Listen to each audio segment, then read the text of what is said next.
You checked every box. You went to school, you got the job, you're saving the 20%, and you're avoiding every unnecessary expense. On paper, you've done everything right. So why does it feel like you're still losing? Today, we're going to talk about the good student trap and why the financial advice that worked for your parents is actually keeping you stuck in today's economy. My name is Ely, and I spend way too much time thinking about how people in the US experience money psychologically.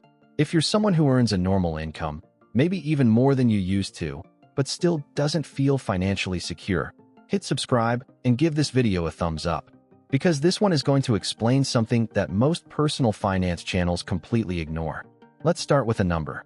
According to a 2023 survey by the American Psychological Association, 72% of Americans report feeling stressed about money at least some of the time.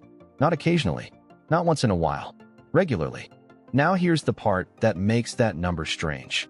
The U.S. median household income in 2023 was around $74,500, according to the Census Bureau. That's not poverty.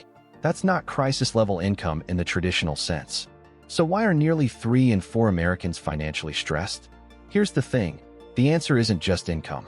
It's the gap between what the rules promised and what reality delivered. Most of us grew up learning a very specific financial script. Go to school, get a degree, get a good job, save aggressively, live below your means, and everything will eventually click into place. It's a clean, logical formula. And it worked for a certain era, in a certain economy, under a certain set of conditions that no longer exist the way they used to. But because this script got passed down with such confidence, most people assume that if it's not working for them, the problem is them. That's the trap. Let's put some real numbers behind this so it doesn't feel abstract. Say someone earns $75,000 a year in a mid-sized US city. After federal and state taxes, they're probably taking home somewhere around $55,000 to $58,000. Call it $4,700 a month. Sounds workable, right? Now let's build the life the script told them to build. A modest one-bedroom apartment, not luxury, just decent, is running $1,400 to $1,800 a month in most metros right now. A used car payment plus insurance runs another $600 to $700. Groceries for one person, eating reasonably, not extravagantly, runs $400 to $500 a month. Health insurance through their employer takes another $250 to $350 out of their paycheck before they even see it. Student loan payments, because that degree was required for the job, add another $300 to $400. Utilities, phone, internet, another $250. Run the math. That person is already at $3,200 to $3,750 per month in baseline, non-negotiable expenses, out of $4,700.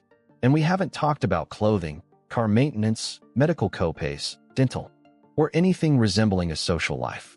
The 20% savings rule the script demands? That's $940 a month. Where exactly is it coming from? Now look, this isn't a complaint session. The point isn't that life is unfair and there's nothing to do about it.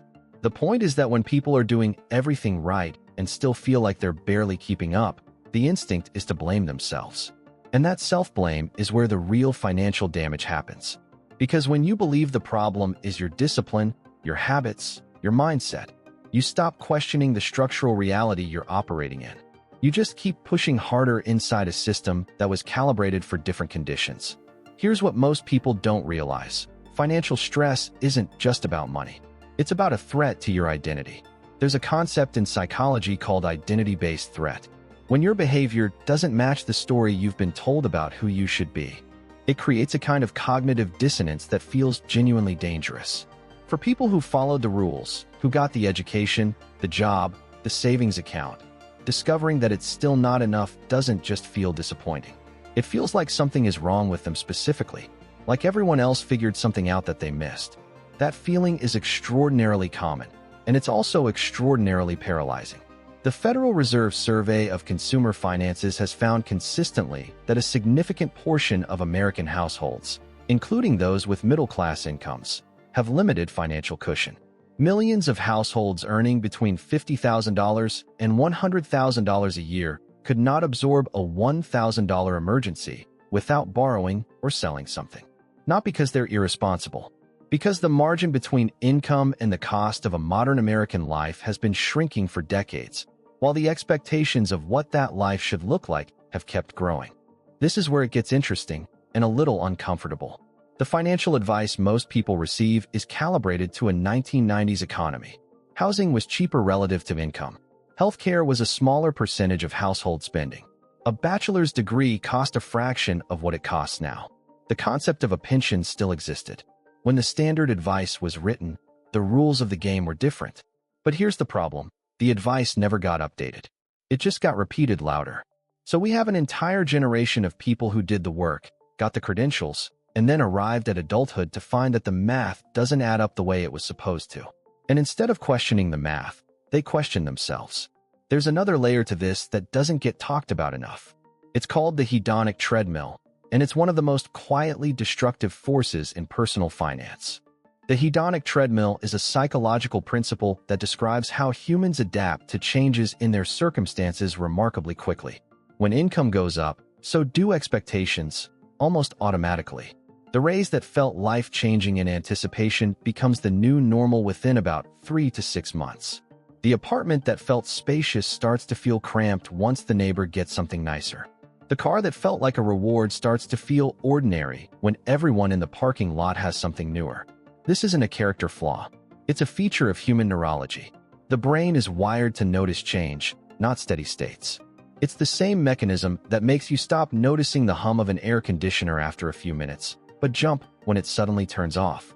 Your nervous system is built to track movement, not position, which means no matter where you land financially, the feeling of security tends to be temporary, unless you build it consciously. Now you might be thinking, okay, but doesn't more money eventually solve this? And here's where I have to be honest with you about the research, because it's more complicated than either the money doesn't buy happiness crowd or the just earn more crowd would like to admit. A well-known study from Princeton, updated and reanalyzed in recent years, found that emotional well-being generally does continue to improve with income beyond the original $75,000 threshold that became famous, but with an important caveat. The improvement is much smaller than people expect, and it's highly dependent on how the money is used and perceived, not just how much of it exists. In other words, a person earning $120,000 who believes they should be earning $180,000 often reports lower financial satisfaction than someone earning $80,000 who feels they're on an upward trajectory. Perception of progress matters as much as the actual number. That's not motivational poster material. That's neuroscience. Here's the thing about comparison, and this is where so much financial pain quietly comes from. Social comparison is not a modern problem, but the tools available to facilitate it are. For most of human history, you compared yourself to the 150 or so people in your immediate community. Now you compare yourself, every single day, to a curated highlight reel of thousands of people. Some are genuinely wealthier. Many are performing wealth they don't actually have.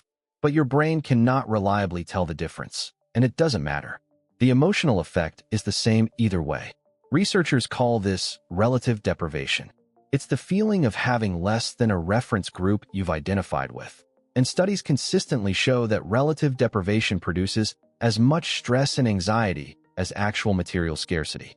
Someone earning $90,000 a year in a social circle where $150,000 feels normal can experience the same financial anxiety as someone genuinely struggling to pay rent, not because they are struggling, but because the gap between where they are and where they perceive they should be feels threatening. This is what no financial influencer spreadsheet is going to fix. So let's talk about what actually moves the needle, because this isn't just a diagnostic conversation. There are real, practical things that interrupt these patterns, and none of them require an extreme income or a financial miracle. The first one is what I call threshold clarity. Most people have a vague sense that they want more or want to feel secure, but they've never actually defined what security looks like in a number. Not a dream number, not a retirement fantasy, a real, current, concrete threshold. What monthly savings amount would genuinely reduce your anxiety? What emergency fund balance would let you sleep better? What specific debt, if paid off, would change how you feel day to day? When you define the threshold concretely, your brain stops treating the problem as infinite and an infinite problem produces infinite anxiety. A defined problem is manageable. The second is decoupling identity from income. This is genuinely difficult and takes real time, but it's the most important shift. The belief that your income reflects your worth, that what you earn is a measure of how hard you worked, how smart you are, how valuable you are as a person, is both extremely common in American culture and extremely dangerous to your financial psychology. Because when income becomes identity, every financial setback becomes a personal failure. Every slow month becomes evidence of inadequacy. And that emotional weight makes clear thinking about money nearly impossible. Practically speaking, this means noticing the emotional charge in your financial conversations with yourself. Not as a therapy project, just as information. When you check your bank account, what's the feeling? When you see someone else's lifestyle, what's the first thought? These reactions aren't shameful. They're data, and data can be worked with. The third is timeline recalibration. The financial script most people inherited operates on a certain assumed timeline, one where consistent effort compounds into visible results within a relatively short window. The problem is that timeline was built for an economy with lower housing costs, lower education debt loads, and higher real wage growth. The timeline has stretched. That doesn't mean the destination is unavailable. It means arriving at it at 35 or 42 isn't failure. It's math. When someone reframes their progress against an updated, realistic timeline instead of the one embedded in a script written 40 years ago, the emotional experience of their financial life changes substantially, even when the numbers themselves haven't moved yet. Now look, none of this is an excuse to not be rigorous about money. Budgeting matters. Savings rates matter. Debt cost matters. None of those mechanics went away. But mechanics without psychology is like having a perfect map and no ability to read it. The map won't help if you're too anxious to look at it clearly, or if you've built your self-worth so tightly around what it shows that every wrong turn feels catastrophic. The people who make real, durable financial progress, not the dramatic overnight transformations that perform well on the internet, but the actual quiet, consistent kind, almost always share one thing. They stopped evaluating their financial lives using somebody else's benchmarks. Not because they're incurious about what's possible, but because they've learned that external benchmarks are almost always designed for a different person with different costs, different history, and different constraints. They built their own reference points and measured against those instead. Here's the honest takeaway from all of this. If you've done the things you were told to do, and it still feels hard, you're not broken.